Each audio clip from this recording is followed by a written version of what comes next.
இப்போ பிளாக்மெயிலும் பண்ண ஆரம்பிக்குது. கொடுக்க முடியாது, உங்களால பண்ண முடியும். இங்க ஆசிரியர்களுக்கு சம்பளம் போட முடியாம தமிழக அரசு இங்க தவிக்குது. வேற வேற ஃபண்டு எடுத்து தான் அவங்க ரொட்டேஷன் பண்ணி போட்டுட்டு இருக்காங்க. இப்போ அண்ணாமலை ஹிந்தி படிச்சுட்டு தான் ஐபிஎஸ் ஆனாரா? தமிழிசை சவுந்தரராஜன் அவங்க ஹிந்தி படிச்சுட்டு தான் 2 மாநிலத்துக்கு கவர்னர் ஆனாங்களா? அந்த மாதிரி நிர்மலா சீதாராமன் எந்த மொழியை படிச்சதுனால நீங்க நிதி அமைச்சரா இருக்கிறாங்க? ஆங்கிலம் தானே உங்களுக்கு முக்கியமா இருந்தது.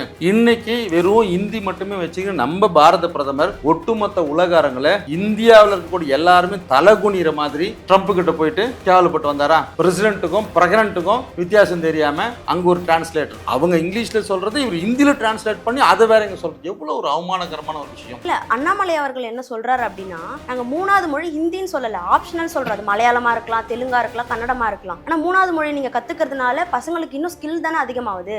3வது மொழி நாங்க ஹிந்தி சொல்லல அப்படிங்கிற அர்த்தமே வந்து போய் இவன் ஆப்ஷன் வச்சிருக்கிறது ஹிந்தி, 4வது சமஸ்கிருதம். அடுத்த மொழி உனக்கு இல்லையே. தமிழ்நாட்டு மாணவர்களுக்கு தமிழ் கூட படிக்க தெரியல அப்படின்னு ஒரு ஸ்டேட்மெண்ட்டை சொல்றாரு. அப்படியே அண்ணாமலையை கூப்பிட்டு 10th பசங்களை கூப்பிட்டு சமச்சீர் கல்வி புத்தகத்தையும் அந்த அவர் சொல்லக்கூடிய யூபியில் இருக்கக்கூடிய ஒரு 10th பையனை கூப்பிட்டு ஒரு எக்ஸாம் வச்சு பார்க்க சொல்லுவாங்க. அண்ணாமலையே நம்ம பசங்க கிட்ட தோத்து நிற்பார். அப்போ ஹிந்தி கத்துக்கணும்னு போற மாணவர்கள் இலவசமா அங்க போய் கத்துக்கிட்டோம். ஆனா அதை தூக்கிட்டு வந்து ஸ்கூல்ல ஒரு சிலபஸா சேர்த்து 35 மார்க் எடுத்தா தான் நீ பாஸ்ன்னு சொல்லுவான். அதுக்கப்புறம் ஹிந்தியில நீ இவ்வளவு மார்க் எடுத்தா தான் உனக்கு வேலை வாய்ப்பு பண்ணுவான். அதுக்கப்புறம் ஹிந்தி சப்ஜெக்ட் நீ மெயினா எடுத்தா மட்டும்தான் உன்னால வந்து மேற்படிப்பு போக முடியும். இதெல்லாம் இது உள்ள அடங்கி இருக்கக்கூடிய சூட்சமங்கள். அதெல்லாம் தெரிஞ்சுதான் நாம இன்னைக்கு இந்திய கூட்டணி திமுக அரசு தலைமையிலான கூட்டணி வந்து எதிர்க்கிறதுக்கு காரணமே இவங்களுடைய லாங் டேர்ம் அஜெண்டா என்னன்றதை நம்ம புரிஞ்சு வச்சிருக்கிறதுனால நம்ம எதிர்ப்பு தெரிவிக்கிறோம். நீர்த்திரை நேயர்களுக்கு வணக்கம். இன்று நம்மோடு விடுதலை சிறுத்தைகள் கட்சியின் மாநில அமைப்பு செயலாளர் திரு நீல சந்திரகுமார் அவர்கள் இணைஞ்சிருக்காங்க. வணக்கம் சார். வணக்கம். வணக்கம் சார். மத்திய கல்வி அமைச்சர் தர்மேந்திர பிரதான் அவர்கள் வந்து என்ன சொல்லியிருக்காங்க அப்படின்னா, நீங்க புதிய கல்விக் கொள்கை திட்டத்தில் இணைஞ்சாதான் தமிழ்நாட்டு மக்களுக்கு நிதி அப்படின்னு ரொம்ப ஸ்ட்ராங்கா சொல்லியிருக்காரு. இது எப்படி பாக்குறீங்க? மிக கடுமையா கண்டனத்துக்குரிய ஒரு பெரிய வார்த்தையை ஒரு அமைச்சரே பேசுறதுங்கிறது வருத்தத்துக்குரியதா இருக்குது. எல்லா விஷயத்துக்கும் பாஜக ஆட்சிக்கு வந்ததுல இருந்து தமிழகத்திற்கும் தமிழ்நாட்டு மக்களுக்கும் எல்லா விதத்திலையுமே எதிராக தான் இருக்குது. பல்வேறு விஷயங்களில் தமிழ்நாட்டுக்கு ஓரவஞ்சனை செய்யக்கூடிய ஒரு மோசமான செயல் திட்டத்தையே அவங்க வச்சுட்டுருக்கிறாங்க. தமிழ்நாட்டில் இருக்கக்கூடிய பாஜகவினர் கூட இதை ஏற்றுக்கொள்ள முடியாது அப்படிங்கிற அளவுக்கு தான் இவங்களுடைய செயல் திட்டம் இருக்குது.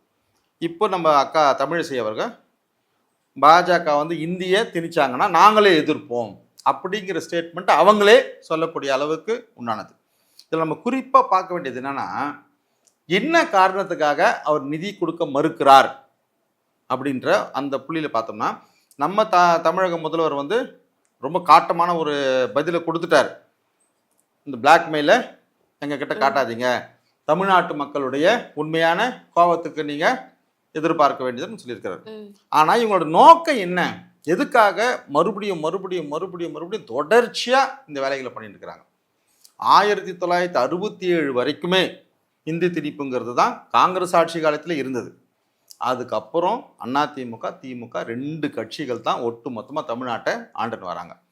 இந்த இந்தி திணிப்பு வேலையை வேணாம் அப்படின்னு திமுகவும் கூட்டணியும் சொல்கிறாங்க, அதிமுகவும் சொல்கிறாங்க. பிபிஎஸ்ஸாக தான் சொல்லியிருக்கிறார், ஜெயக்குமார் தான் சொல்லியிருக்கிறாங்க. இப்போ ஒட்டுமொத்த ஏகோபித்த ஒரு கருத்தை ஒன்றிய அரசு ஏற்றுக்காம ஓர வஞ்சனை மட்டும் இல்லாமல் இப்போ பிளாக்மெயிலும் பண்ண ஆரம்பிக்குது. கொடுக்க முடியாது, உங்களால பண்ண முடியும். இங்கே ஆசிரியர்களுக்கு சம்பளம் போட முடியாமல் தமிழக அரசு இங்கே தவிக்குது. வேற வேற ஃபண்டு எடுத்து தான் அவங்க ரொட்டேஷன் பண்ணி போட்டுருக்குறாங்க. அப்போ எங்களோட நோக்கம் உண்மையிலேயே மாணவர்களுடைய ஸ்கில், மாணவர்களுடைய மொழி ஆற்றல் அதிகமாகணும் அப்படின்ற நோக்கத்திலேருந்து இதை சொல்கிறாங்களா, இல்லை வேறு ஒரு வடிவத்தில் புதிய கல்விக் கொள்கையை வந்து நம்ம மேலே திணிக்கிறாங்களா? அதுதான் நம்ம வந்து ரொம்ப நுட்பமாக பார்க்க வேண்டியது இருக்குது. பொதுவாக பேசும்போது சிபிஎஸ்சி ஸ்கூலெல்லாம் இருக்குதே, ஹிந்தி இருக்குது, ஏன் அரசு பள்ளிகளில் மட்டும் நீங்கள் கொடுக்க மாட்டேங்கிறீங்க அப்படிங்கிற மாதிரி அண்ணாமலை மாதிரியான ஆட்கள் கூட பேசுகிறாங்க. இப்போ அண்ணாமலை ஹிந்தி படிச்சுட்டு தான் ஐபிஎஸ் ஆனாரா? தமிழிசை சவுந்தரராஜன் அவங்க ஹிந்தி படிச்சுட்டு தான் 2 மாநிலத்துக்கு கவர்னர் ஆனாங்களா? அந்த மாதிரி நிர்மலா சீதாராமன் எந்த மொழியை படித்ததுனால நீங்கள் நிதி அமைச்சராக இருக்கிறாங்க? ஆங்கிலம் தானே உங்களுக்கு முக்கியமாக இருந்தது. இன்னைக்கு வெறும் ஹிந்தி மட்டுமே வச்சுக்கிட்டு நம்ம பாரத பிரதமர் ஒட்டுமொத்த உலக அரங்கில் இந்தியாவில் இருக்கக்கூடிய எல்லாருமே தலகுனிற மாதிரி ட்ரம்ப் கிட்ட போயிட்டு கேவலப்பட்டு வந்தாரா? பிரசிடென்ட்டுக்கும் பிரெக்னன்ட்டுக்கும் வித்தியாசம் தெரியாமல் அங்கே ஒரு டிரான்ஸ்லேட்டர், அவங்க இங்கிலீஷில் சொல்கிறது இவர் ஹிந்தியில் டிரான்ஸ்லேட் பண்ணி அதை வேற இங்கே சொல்கிறது, எவ்வளோ ஒரு அவமானகரமான ஒரு விஷயம்.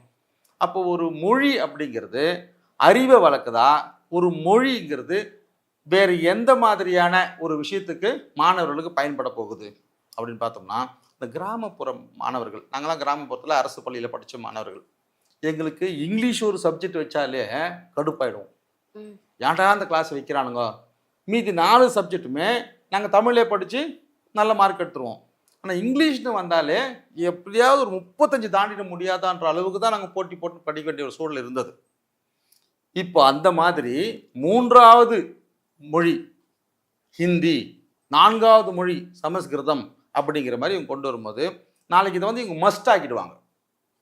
35 மார்க் நீ ஹிந்தியில் எடுத்தாதான் நீ தேர்ச்சி பெறுவேன் அப்படின்னா, கிட்டத்தட்ட நம்ம அரசு பள்ளியில் இருக்கக்கூடிய மாணவர்கள் 10 லட்சம் பேரில் எத்தனை பேர் தேர்வான்? அந்த மொழியை இவன் ஏன் கற்றுக்கணும்? எதில் வந்து இவனுக்கு வந்து ஒரு ஆதாயம் கிடைக்க போகுது?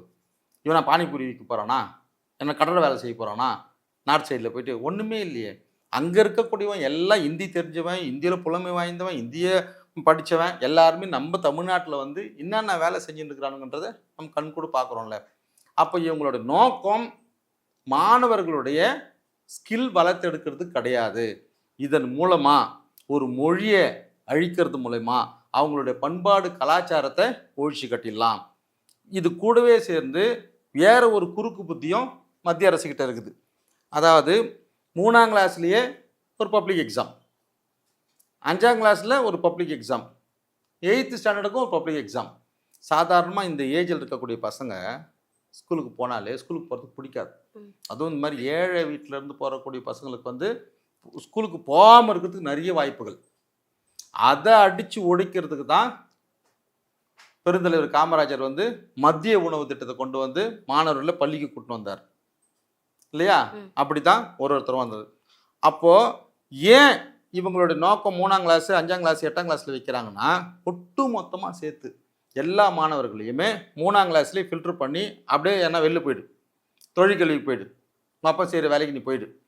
அதில் மீறி ஒருத்தன் வந்தான்னா 5ஆம் கிளாஸில் க்ளோஸ் பண்ணு. அதுவும் முடியுது அப்படின்னா 8ஆம் கிளாஸில் ஃபில்டர் பண்ணு. அப்படின்னா கிட்டத்தட்ட 8ஆம் கிளாஸ் வரைக்கும் உனக்கு ஆசையை தூண்டுறது, கல்வி மேலே இருக்கக்கூடிய ஆசையை விட அந்த நேரத்துக்கு கிடைக்கக்கூடிய ஒரு கூலியை இவங்க ஆசையை காமிச்சு அவங்க அப்பா அம்மாவையும் பிரெயின் வாஷ் பண்ணி அனுப்பிடுறது. அப்ப இது குலக்கல்வி திட்டத்துக்கான ஒரு அணுகுமுறையா தான் அதுதான் இதுல வந்து மறைமுகமாக செயல்படுத்தக்கூடிய ஒரு உண்மையான ஒரு விஷயமா நம்ம பார்க்கணும். ஒட்டுமொத்த எல்லா இந்தியாவில் இருக்கக்கூடிய அனைத்து மாநிலங்களும் ஏற்றுக்கொண்டாங்க, நீங்க ஏன் ஏற்றுக்கொள்ளவில்லை அப்படின்ற மாதிரியும் அவர் கேட்குறாரு. ஒட்டு மொத்தமா இந்தியாவில் இருக்கக்கூடிய அத்தனை ஆசிரியர்களும் மத்திய அரசினுடைய கையில் போகக்கூடிய ஒரு செயல் திட்டமும் இதில் மறைமுகமாக இருக்குது. அப்போது இவங்க எதிர்காலத்தில் எதை செயல்முறைப்படுத்துறதுக்கு பார்க்குறாங்கன்னா, எல்லா ஆசிரியர்களும் மத்திய அரசுடைய கண்ட்ரோல், சேலரி அவங்க தான் கொடுப்பாங்க, அதோடு சேர்த்து ஹிந்தி அப்படிங்கிறது ஒரே மொழியாக ஆகிடும். நீ என்ன படிக்கணும் அப்படிங்கிறத இவங்க தான் தீர்மானிப்பாங்க. இந்த ஆசிரியர்கள் யாரை ஃபில்டர் பண்ணி வெளியில் அனுப்பணுன்றதையும் இவங்களுக்கு செயல் வடிவமாக கொடுத்துருவாங்க. இல்ல, அண்ணாமலை அவர்கள் என்ன சொல்றாரு அப்படின்னா, நாங்க 3வது மொழி ஹிந்தின்னு சொல்லல, ஆப்ஷனல் சொல்றாரு. மலையாளமா இருக்கலாம், தெலுங்கா இருக்கலாம், கன்னடமா இருக்கலாம். ஆனா 3வது மொழி நீங்க கத்துக்கிறதுனால பசங்களுக்கு இன்னும் ஸ்கில் தானே அதிகமாகுது. இதெல்லாம் வந்து வெத்து பேச்சு. 3வது மொழி நாங்க ஹிந்தி சொல்லல அப்படிங்கிற அர்த்தமே வந்து பொய். இவன் ஆப்ஷன் வச்சிருக்கிறது ஹிந்தி, 4வது சமஸ்கிருதம். அடுத்த மொழி உனக்கு இல்லையே. இப்போ ஒரு ஸ்கூலில் சேர்றோம், சேர்ந்த உடனே 3வது மொழி நான் எடுத்துக்கிறேன், நான் ஃப்ரெஞ்சு எடுத்துக்கிறேன்னா ஃப்ரெஞ்சு டீச்சர் எங்களுக்கு இல்லை. ஜெர்மன் எடுத்துக்கிறேன், ஜெர்மன் டீச்சர் இல்லை. இல்லை இல்லை இல்லை, கடைசி என்ன இருக்குது? ஹிந்தி தான் இருக்குது. ஆனால் நீ 3 மொழி படித்து தான் ஆகணும். இந்த மாதிரி ஒவ்வொரு விஷயத்துலையுமே பிஜேபி என்ன பண்ணோம்னா, மேலே அப்படியே வாழைப்பழத்தை கொடுக்குற மாதிரி இருக்கும், ஆனால் உள்ளுக்குள்ளவே மிகப்பெரிய ஒரு விஷத்தை கலந்துருக்கும். இதை ரொம்ப நுட்பமாக தெரிஞ்சு கையாண்டுன்னு இருக்கிறது இன்னைக்கு இந்தியா கூட்டணி. நாம தான் இன்னைக்கு ஒட்டுமொத்த தமிழ்நாடுமே இன்னைக்கு இது தேவையில்லை அப்படின்னு சொல்லிட்ட பிறகு இவ்வளோ பிடிவாதமாக, இவ்வளோ அக்ரஸிவாக நாங்கள் நிதியை கொடுக்க மாட்டோம் அப்படின்னா இதோட போக்கு எதில் போய் முடிய போகுது? இந்திய ஒருமைப்பாடு அப்படிங்கிற அந்த ஒற்றுமை உணர்வையே சீர்குலைக்கிற ஒரு முயற்சியை தான் பாஜக மறைமுகமாக காமிச்சுட்டு இருக்குது. அதுவும் வட மாநிலங்களில் தமிழ்நாட்டு அப்படின்னாலே இந்தியாவிலேருந்து நம்ம அப்படியே விலகி போகிற மாதிரியான இப்படியும் அங்கே இருக்கக்கூடிய மீடியாக்கள் வந்து பப்ளிஷ் பண்ணிட்டு இருக்கிறாங்க. ஆனால் இன்னைக்கு தென்னிந்தியாவில் இருக்கக்கூடிய அத்தனை மாநிலங்களும் நம்ம இத்தனை வருஷமாக போராட்டம் நடத்திட்டு இருக்கிறோம். 1935 67 இத்தனை வருஷமாக ஏன் போராட்டம் பண்ணிட்டு இருக்கிறாங்கன்றத இன்னைக்கு இருக்கக்கூடிய தலைமுறைகள் எல்லாம் புரிஞ்சுட்டு இருக்கலாம். தமிழ்நாட்டு மக்கள் மிக தெளிவாக எதிர்காலத்தில் அவங்களோட தனித்தன்மை, அவங்களோட பண்பாடு, கலாச்சாரம், மொழி, அறிவு எல்லாமே காப்பாற்றப்படணும் அப்படிங்கிறதுக்காக தான் தொலைதூர பார்வையோடு இவங்க செயல்படுறாங்க. நாம இனிமேல் அதை தான் பின்பற்றணுன்ற மாதிரியான மனநிலைக்கு எல்லாருக்குமே வந்துட்டாங்க. கிட்டத்தட்ட வட மாநிலங்களே வந்துட்டாங்க. வெஸ்ட் பெங்காலில் இன்னைக்கு அங்கே இருக்கக்கூடிய ஒரு பேர் அறிஞர் ஒரு அறிக்கை கொடுத்துருக்கிறார். இந்தியை நம்ம உள்ள விட்டது எவ்வளோ பெரிய தப்பு, இன்னைக்கு நம்ம வெறும் இந்தி பாடல்கள், அந்த பாடல்கள் மூலிமா வரக்கூடிய கலாச்சாரம் இதுதான் நம்ம மக்கள்கிட்ட பரவி இருக்குது. நம்மளுடைய வங்க மொழியான அதன் மூலிமா சொல்லப்படக்கூடிய உணர்வுகள் எல்லாமே மங்கி போயிடுச்சு. ஒரு மொழிங்கிறது ஒரு வெறும் பேச்சுக்கு மட்டும் இல்லை, அது ஒரு உணர்வுகளை வெளிப்படுத்தும். நம்ம அம்மான்ற ஒரு வார்த்தையில் இருக்கக்கூடிய உணர்வை அந்த தாய்மொழி கொண்டவனுக்கு தான் அது ஈடுபாடாக போய் சேரும். ஆனால் இந்தியில் அந்த மாதிரி எதுவுமே கிடையாது. அது கிரியேட் உருவாக்கின ஒரு மொழி தான். ஆனால் அதை திணிக்கிறது மூலிமா இவங்க என்ன சொல்ல வராங்கன்னா, ஒரே நாடு, ஒரே மொழி, அகண்ட பாரதம் இப்படி கொண்டு வரதன் மூலிமா இந்து ராஷ்டிரத்தை அமைச்சிட முடியும். ஹிந்தி எல்லாருக்கும் தெரிஞ்சிச்சுன்னா நம்ம ஈஸியாக அவங்களுக்கு வந்து ஒரு கனெக்டிங்கில் போயிடலாம் அப்படின்னு அடுத்த 100வது வருஷத்துக்கு இவங்க என்ன போகிறாங்களோ இந்த செயல் திட்டத்துக்கு தான் இந்த பணத்தை ஒதுக்கி வச்சுருக்கிறாங்க. ஆனால் இவங்க எதை சொல்கிறாங்க அப்படின்னா, கிட்டத்தட்ட ஒரு 50% நிறைவான கல்வி இந்தியாவில் இருக்கக்கூடிய எல்லாரும் பெற்றதா அச்சீவ் பண்ணணும், அதுக்காக இந்த நிதியை நாங்கள் ஒதுக்குறோன்றோம். ஆனால் இவங்க சொல்லக்கூடிய அச்சீவ்மெண்ட்டை நாம் எப்போவோ ரீச் பண்ணிட்டோம். தமிழ்நாட்டு மக்கள் 53 நம்ம தொட்டுட்டோம். ஆனால் இப்போ தான் இவங்க படிப்படியாக வந்துட்டு இருக்கிறாங்க. ஆனால் நம்ம தமிழ்நாட்டு கொள்கையில் இருக்கக்கூடிய இந்த கல்வி முறை ஒட்டுமொத்த இந்தியாவுக்கே வழிகாட்டக்கூடிய ஒரு கல்வி முறை. அதை இவங்க பின்பற்றி எல்லா மாநிலங்களுக்கும் இம்ப்ளிமெண்ட் பண்ணாங்கன்னா ஒட்டுமொத்த இந்தியாவுமே ஒரு நல்ல வழியில் நல்ல பாதையில் ஒரு வல்லரசாக போகிறதுக்கு வாய்ப்புகள் நிறைய இருக்குது. ஆனால் தர்மேந்திர பிரதான் பண்ணிட்டு இருக்கக்கூடிய இந்த சூழ்ச்சிகரமான வேலை ஆர்எஸ்எஸ்னுடைய விஷமத்தனமான செயல் திட்டம் தான். Okay sir. மேலும் அண்ணாமலை அவர்கள் என்ன சொல்லியிருக்காரு அப்படின்னா, தமிழ்நாட்டு மாணவர்களுக்கு தமிழ் கூட படிக்க தெரியல அப்படின்னு ஒரு ஸ்டேட்மெண்ட்டை சொல்றாரு. ஆனால் இங்கே இருக்கக்கூடிய ஒன்றிய அரசு வழிநடத்தக்கூடிய கென்ரியா வித்யாலயா பள்ளிகளில் ஹிந்திக்கும் சமஸ்கிருதத்துக்கும் ஆசிரியர்கள் இருக்கிறாங்க. ஆனால் தமிழுக்கு ஆசிரியர்கள் 0 என்ற அளவில் தான் இருக்காங்க அப்படின்ற ஒரு தரவுகளும் வருது. அண்ணாமலை வந்து உண்மையிலேயே அவர் வந்து ஐபிஎஸ் படிச்சாரான்றது பல முறை ஒட்டுமொத்த தமிழ்நாடு மக்களுமே அவர் கேள்வி கேட்டாச்சு. 2ஆம் கிளாஸ் படிக்கிற புத்தகத்தை இவர் எடுத்து உதாரணம் காமிக்கிறார். அங்கே 2ஆம் கிளாஸ் புத்தகமோ நம்பிக்கிட்டு இருக்கக்கூடிய 5ஆம் கிளாஸ் புத்தகமோ நம்மளது வந்து ரொம்ப கம்மியாக இருக்குது சிலபஸ் அப்படிங்கிற மாதிரியான ஒரு கம்பேரிட்டிவ் வச்சு அவர் சொல்கிறார். ஆனால் உண்மையிலேயே உலகத்திலேயே தலை சிறந்த கல்வி கொடுக்கக்கூடிய ஒரு நாடு டென்மார்க். அந்த டென்மார்க்கில் 7 வயசுக்கு அப்புறம் தான் நீ குழந்தைய வந்து ஸ்கூல் பக்கமே சேர்க்கணும். 7 வயசு வரைக்கும் அவன் எதுவுமே அவன் மண்டைக்குள்ளே ஏற்றக்கூடாது. அவன் ஆரோக்கியமாக அந்த உலகத்தினுடைய இயற்கை சூழல் எல்லாத்தையும் மொத்தமாக தெரிஞ்சுக்கின்னு தாய் தந்தை உற்றார் உறவினர்ன்ற இந்த பாசத்தோட அவன் 7 வயசு வரைக்கும் வளரணும். அதுக்கப்புறம் தான் அவனுக்கு விளையாட்டு கல்வி. அது கூட அவனுக்கு ஒரு 12 வயசு தாண்டின பிறகு தான் ஒரிஜினலான ஒரு ஸ்கில் வளரக்கூடிய அளவுக்கு உண்டான ஒரு கல்வியை கொடுக்குறாங்க. அவன் சயின்ஸ் பிரகாரம் நிரூபிச்சிருக்கிறான். இந்த கொரோனா வரும்பொழுது கூட இந்த 12 வயசு பசங்களுக்கு வரல. இந்த ஹார்ட் வந்து அந்த நுரையீரல் வந்து 12 வயசுக்கு மேலே தான் வந்து அது முழு முதிர்ச்சி அடையும். அதுக்கப்புறம் தான் அந்த கொரோனா போயிட்டாங்க உள்ளே உட்காந்து அந்த பிரச்சனையை கொடுக்குது. அப்போது ஒரு குழந்தையினுடைய உண்மையான வளர்ச்சி எங்கடா இருக்குதுன்னா 12 வயசுக்கு மேலே தான் அவன் படிக்கக்கூடிய அந்த ஃபோக்கஸில் இறங்குவான். இப்படி நம்ம தமிழ்நாட்டில் இருக்கிற கலைஞர்லேருந்து முதலமைச்சர் இவர் நம்ம எம்ஜி ராமச்சந்திரன்லேருந்து ஜெயலலிதா எல்லாருமே தெரிஞ்சுக்கிறதுனால தான் ஒரு 8th வரைக்கும் எந்த காரணமும் இல்லாமல் இந்த பசங்களை பாஸ் பண்ணக்கூடிய ஒரு விஷயத்தை நம்ம தமிழ்நாடு அரசு வச்சுருக்கு. 8th வரைக்கும். 8th அப்புறம் தான் ஒரு ஃபில்ட்ரேஷன் நடக்கும். 9th ஃபெயிலு 10th போகிறதுக்காக. ஆனால் 8ஆம் கிளாஸ் வரைக்கும் ஃபெயிலாக இருக்கிற பையன் அதுக்கப்புறம் பார்த்தோன்னா அவன் படிக்க ஆரம்பிப்பான்.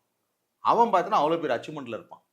அப்போ அதோட நோக்கம் என்னென்னா, அந்த வயசுக்குள்ளே பிஜேபி அரசு என்ன பண்ணுது, இவனை எப்படியாவது தடுத்து நிறுத்தி இவனுக்கு வேறு டேஸ்ட்டை காமிச்சு தொழிற்கல்வி பக்கமோ அந்த பக்கமாக அடிச்சு தொத்திடணும். அப்போது சூத்திரவனுங்க என்ன வேலை செய்யணுமோ மனு தர்மத்தில்லாம் சொல்லியிருக்குதோ அதே வேலையை அவன் போய் செய்யறதுக்கு உண்டான கல்வி கடன் கொடுக்கறது, கல்வி கடன் தொழில் கடன் கொடுக்கறது, இந்த ஆசையை காமிக்கிறது. ஆனால் நம்ம தமிழ்நாடு அரசு என்ன நினைக்குதுன்னா, எப்படியாவது இவன் படிச்சுட்டு வந்துட மாட்டானா, 8ஆம் கிளாஸ்க்கு அப்புறம் இவன் வந்து படிப்பு மேலே ஃபோக்கஸ் பண்ணிடுவான் அப்படின்ற ஒரு நல்ல எண்ணத்தில் தான் இந்த பாடத்திட்டங்களை கொடுத்துன்னு வருது. அப்படியே அண்ணாமலையை கூப்பிட்டு 10th பசங்களை கூப்பிட்டு சமச்சீர் கல்வி புத்தகத்தையும் அந்த அவர் சொல்லக்கூடியது யூபியில் இருக்கக்கூடிய ஒரு 10th பையனை கூப்பிட்டு ஒரு எக்ஸாம் வச்சு பார்க்க சொல்லுங்க. அண்ணாமலையே நம்ம பசங்கிட்ட தோத்து நிற்பார்.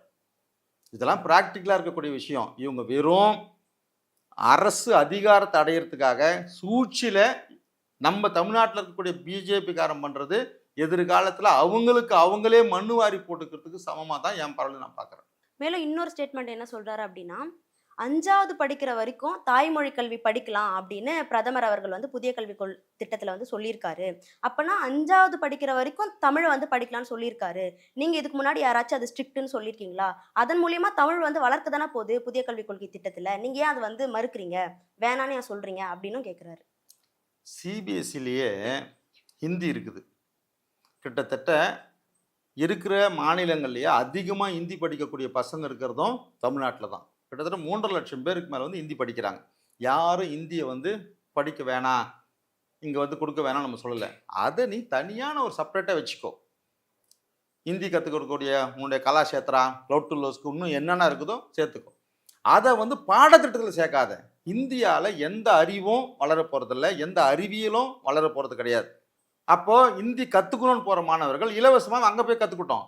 ஆனால் அதை தூக்கிட்டு வந்து ஸ்கூலில் ஒரு சிலபஸாக சேர்த்து 35 மார்க் எடுத்தால் தான் நீ பாஸுன்னு சொல்லுவான். அதுக்கப்புறம் ஹிந்தியில் நீ இவ்வளோ மார்க் எடுத்தால் தான் உனக்கு வேலை வாய்ப்பு பண்ணுவான். அதுக்கப்புறம் ஹிந்தி சப்ஜெக்ட் நீ மெயினாக எடுத்தால் மட்டும்தான் உன்னால் வந்து மேற்படிப்புக்கு போக முடியணுவான். இதெல்லாம் இது உள்ள அடங்கி இருக்கக்கூடிய சூட்சமங்கள். அதெல்லாம் தெரிஞ்சு தான் நாம் இன்றைக்கே இந்திய கூட்டணி, திமுக அரசு தலைமையிலான கூட்டணி வந்து எதிர்க்கிறதுக்கு காரணமே இவங்களுடைய லாங் டேர்ம் அஜெண்டா என்னன்றதை நம்ம புரிஞ்சு வச்சிருக்கிறதுனால நம்ம எதிர்ப்பு தெரிவிக்கிறோம். ஓகே சார், இவ்வளவு நேரம் நீர்த்திரையோடு பல கருத்துக்கள் பகிர்ந்துக்கிட்டீங்க. நன்றி சார். நன்றிம்மா.